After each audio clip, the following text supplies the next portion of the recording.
WhatsApp guys, Bihar election update. Mister Munna भाई की video है, जिसका डर था वही हुआ। क्या हो गया भैया? राहुल गांधी तेजस्वी यादव सबसे रिलेटेड वीडियो है, करेंगे साथ में एंजॉय। चैनल तो प्लीज सब्सक्राइब, वीडियो कर दे लाइक। 1 2 3 गो।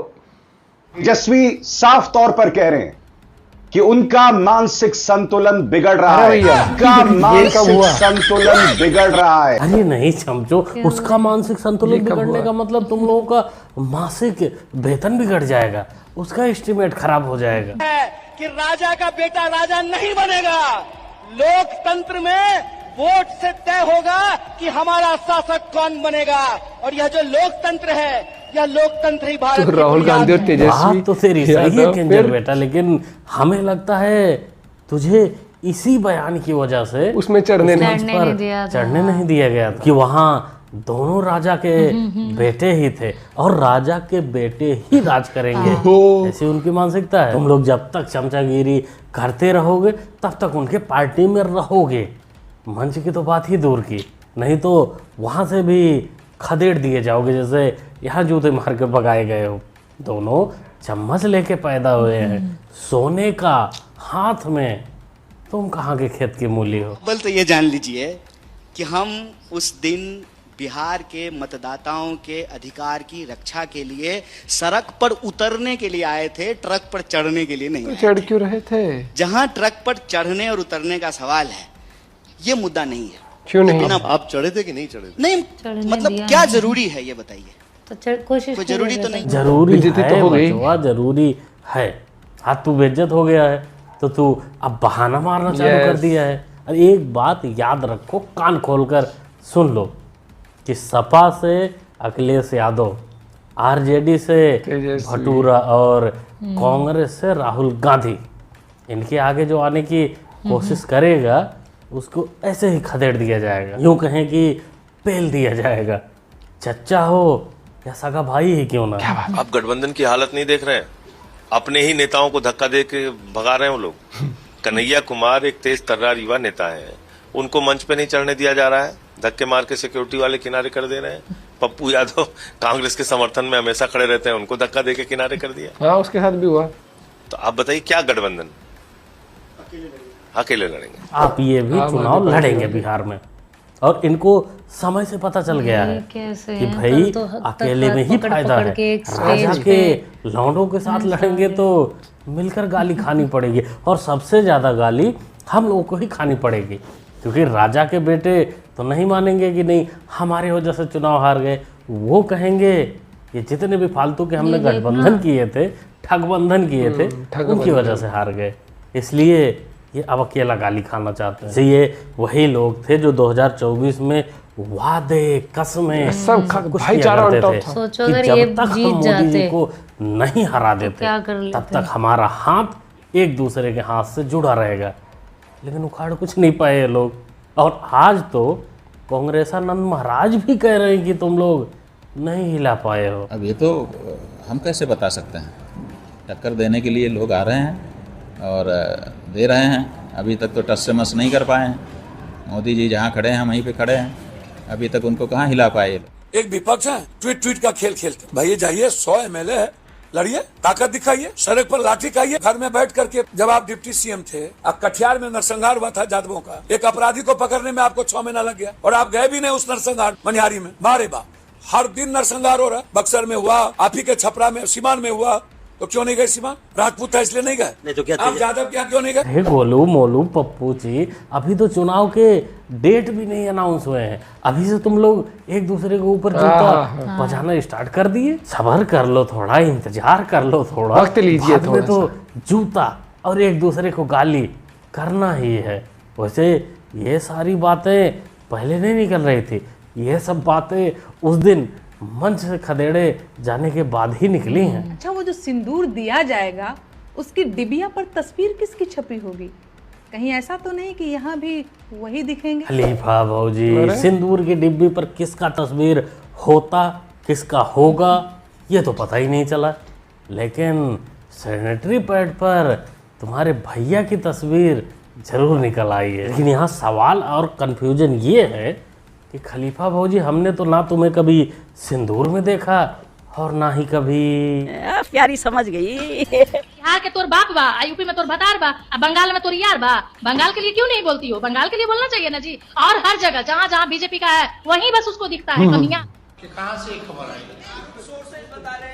सूत्र बताते हैं, हम उस सूत्र को मूत्र समझते हैं, हम उस सूत्र को मूत्र समझते हैं। वेस्ट जो होता है ना, देखो भाई, कम पढ़ा लिखा होना कोई गुनाह नहीं है, लेकिन परवरिश अच्छी होनी चाहिए। और यहाँ दोनों में गड़बड़ी है। इस तरीके से मीडिया में कौन बात करता है? मीडिया के सूत्र को मूत्र बता रहे हैं और इनको चमचे सीएम बनाना चाहते हैं बिहार का। कल मोहन भागवत जी ने एक खुशखबरी दी। अक्सर वो खुशखबरी देने के लिए नहीं जाने जाते, लेकिन कल दी। उन्होंने कहा कि 75 साल का होने के बाद इंसान को किसी और को मौका देना चाहिए। अभी खुशखबरी क्यों है? खुशखबरी बस मौका ही चाहिए कि 11 सितंबर को मोहन भागवत खुद 75 के हो रहे हैं और 17 सितंबर को नरेंद्र मोदी जी 75 के हो रहे हैं। मैं अक्सर सोचता हूं कि अगर नरेंद्र मोदी जी सियासत में न होते तो क्या करते, कहां होते? मुझे लगता है वो बॉलीवुड में होते। खैर, अब वो बॉलीवुड में तो नहीं गए, तो बॉलीवुड तो बच गया, लेकिन देश नहीं बच पाया। देश नहीं तेरा चाचा, कांग्रेस बोलो। और यही मोदी जी कांग्रेस नहीं बच पाई। बॉलीवुड में चले गए होते तो जैसे तुम लोगों की लंका लगा दिए हैं पॉलिटिक्स में, वैसे बॉलीवुड में भी इन कराची गैंग और खान गैंगों की वाट लगा दिए होते। इसलिए वो लोग तो शुक्र मनाते हैं कि नहीं उनकी किस्मत अच्छी थी, वो राज कर लिए और बचे रह गए। जहाँ तक बात रही 75 के बाद रिटायर वाली, तो तुम आरएसएस प्रमुख की बात तो मान लिए, लेकिन आपके पप्पा समान रिमोट कंट्रोल वाले राष्ट्रीय अध्यक्ष की बात नहीं मानोगे क्या? सुनो, मैं तो समझता हूँ पॉलिटिक्स में कोई रिटायर नहीं होना चाहिए। इसीलिए बोल रहा हूँ, जिसको आइडियोलॉजी पे विश्वास है, जिसको राष्ट्र की सेवा करना है, जिसको अपने कौम की सेवा करना है, उसको मरने तक ये काम करना होगा, लोगों को जगाना होगा। मोदी जी को बता दिया है, जगाने की कोशिश कर रहे हैं। और इधर पेड़ा अंकल चाहते हैं कि माते 78 की उम्र में रिटायर हो जाएं। शर्म नहीं है इस व्यक्ति में। जैसे पेड़ा, तुम जिस चक्कर में हो मैं जानता हूँ, तुम चाहते हो कि माते रिटायर हो जाए तो हमारा काम कुछ बन जाएगा, लेकिन ऐसा बिल्कुल नहीं होगा। तुम जहाँ हो वहीं रहोगे। आई मीन टू से घिसने वाला, चप्पल चाटने वाला, तलवे चाटने वाला, वो काम परफेक्ट रहेगा आपके लिए। पहलगांव का इंसिडेंट होने के बाद ऑल पार्टी मीटिंग बुलाने के बाद हम लोग, मैं, राहुल जी और पूरे पार्टी के लोग चले गए, लेकिन मोदी जी 2 बार अपोजिशन पार्टी की मीटिंग बुलाने के बावजूद भी उस मीटिंग में उन्होंने नहीं आया। ये शर्मनाक बात है। शर्मनाक बात है? अरे चाचा, वो प्रधानमंत्री हैं, तुम्हारे पार्टी के रिमोट कंट्रोल नहीं कि जहां मन करे जहां तुम बुलाओ वहीं पहुंच जाएंगे। वैसे भी पहलगाम घटना का जो ऑल पार्टी मीटिंग था, वो प्रधानमंत्री का मीटिंग नहीं था, वो था गृह मंत्री और विदेश मंत्री के बीच। वहां तुम लोगों को पहुंचना था। आगे प्रधानमंत्री जो थे वो देश के जो सेना प्रमुख लोग हैं उनसे मुलाकात कर रहे थे, उनसे मीटिंग कर रहे थे, उनको ब्रीफिंग दे रहे थे। बांग्लादेशी क्यों आएगा यार? यहाँ पे क्या सोने की खान निकल आई, पेट्रोल निकल आया? अरे बांग्लादेशी सऊदी अरब जाएंगे, बांग्लादेशी वहाँ जाएंगे जहाँ रियाल और डॉलर और वो चल रहा है, यहाँ काहे के लिए आएंगे? बांग्लादेशी रियाल, दिनार, डॉलर के पास सिर्फ वीजा से पहुंचता है, लेकिन हमारे यहाँ धर्मशाला में कैसे भी आ जाता है। हाँ, गलती से एक दिनार कमाने पहुंच गया, बगैर वीजे बगैर कागज के पहुंच गया, तो पिछवाड़ा तोड़ दिया जाएगा उनका। हमारे तरह उनके यहाँ नहीं है कि लोग बचाने वाले, पालने वाले आ जाएंगे आप जैसे। इसलिए वो भारत में पैसा कमाने नहीं, कब्जा जमाने आते हैं। और आज बिहार में जब उन लोगों के ऊपर नकेल कसी जा रही है, तो तुम लोगों के पेट में मरोड़े उठ रहे हैं, बहुत तगड़े वाले, दर्द निकल रहा है, प्यार उमड़ रहा है। हम आएंगे तो सबसे पहले माई बहन मान योजना हम लोग लाएंगे। हर महीने 2500 रुपए उनके खाते में देंगे। इन मूर्खों की हालत देखिए। अगर बिहार के हर महिला को 2500 रुपया दोगे तो बिहार में 5 करोड़ से ज्यादा महिला है, तो उसका बजट होगा 1.5 लाख करोड़ रुपया साल का। मैंने आपको बताया प्लान बजट ही है 50,000 करोड़ का। अब तुम दे दोगे 1.5 लाख करोड़ रुपया, कैसे दे दो? फिर वही बात है 10 लाख नौकरी दे देंगे, पटना को पेरिस बना देंगे, 10 सबके खाता में 2,500 रुपया दे देंगे। इन मूर्खों को कैलकुलेटर लेकर गणना भी करना नहीं आ रहा है कि अगर तुम 2,500 रुपया हर महिला बिहार में दोगे तो 1.5 लाख करोड़ रुपया से ज्यादा का बजट होगा, वो पैसा लाओगे कहाँ? प्रशांत चाचा, हो सकता है मूर्खों के पास वो चारा घोटाले वाला पैसा कहीं दबा के रखा हो, उसी को देने की बात चल रही हो। वैसे दोस्तों, ये जो फ्री वाला होता है, खासकर पैसा बांटने वाला, 1,000, 2,000, 4,000, 8,500, इसको सुप्रीम कोर्ट को तुरंत संज्ञान लेना चाहिए और इस पर रोक लगाना चाहिए कि कोई भी पार्टी इस प्रकार की बयानबाजी नहीं कर सकता, अपने मैनिफेस्टो में नहीं डाल सकता, जो चीज़ पॉसिबल ही ना हो। पंजाब में देख लीजिए, 1,000 की बात हुई थी, वहाँ कुछ नहीं हुई। 8,500 वाली तो बहुत आगे की बात थी, वो तो होना ही नहीं था।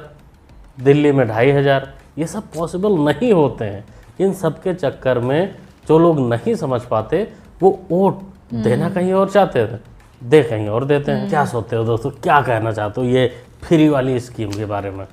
अपना ओपिनियन कमेंट बॉक्स। सरकार राशन पानी दे देना, जीने के लिए वो बहुत है, पानी पहुंचा देना वो बहुत है।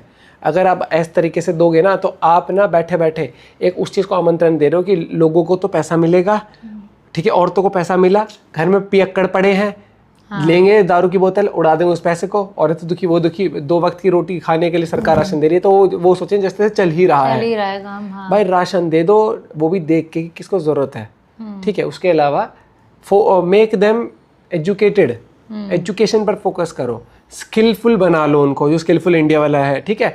और इनको बोल दो थोड़े काम धंधे पर ध्यान दें, वरना जिसको भाई जो 500 नहीं कमा रहा, 2,500 मिल जाएंगे वो तो उससे, और राशन मिल रहा है, दारू की बोतल में खुश आधी दुनिया।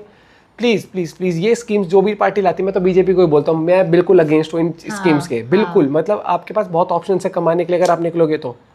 भाई हमारे यहाँ कंस्ट्रक्शन हो रही है, लोग लगे होते हैं यहाँ पर, बिल्कुल पढ़े लिखे नहीं है, लेकिन वो लेबर का काम कर रहे हैं, वो बिल्डिंग बनाने में कुछ ना कुछ काम कर रहे हैं, कमा रहे हैं ना दिहाड़ी, राशन भी ले लेते होंगे सरकार से, मेहनत करके खा रहे हैं ना। आप उनको 2,500 की ऐसी लालच डाल दोगे, किसी का पति होगा निकम्मा, वो तो भाई सब ठोकेगा और ले जाएगा पैसे, नहीं करेगा वो कुछ काम। I am totally against this. और ऊपर से ऐसी ऐसी बातें आ जाती हैं नेताओं की, फिर मुझे गुस्सा आता है कि भाई, इसलिए फिर लगता है कई बार कि सच में ना एक IQ टेस्ट भी होना चाहिए नेताओं का, IQ टेस्ट होना चाहिए। और कुछ स्टेटमेंट्स अगर मुझे लगता है कि ऐसी आती हैं, तो उनके ऊपर भैया कोर्ट को इंटरफेयर करते हुए या ईडी को इंटरफेयर करते हुए करना चाहिए कि भैया ये क्या कर रहे हो।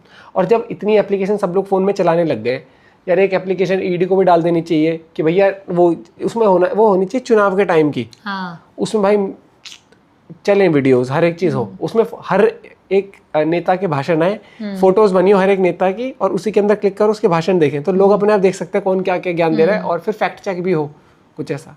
देखो मैंने तो कितनी बात ज्ञान की बात करी, इतनी की जरूरत नहीं थी। वैसे मैं बस ये कहना चाहता हूँ, राशन तक ठीक है, आप मेडिकल फैसिलिटी दे दो, एजुकेशन फैसिलिटी दे दो, और स्किलफुल जिसकी नीयत है कमाने की, तो उसको स्किलफुल वो कैंप्स लगाओ आप, कि भैया कुछ सीख सके वहाँ पर। बाकी अपना पॉइंट भी शेयर कर सकते हो। Bye bye, take care.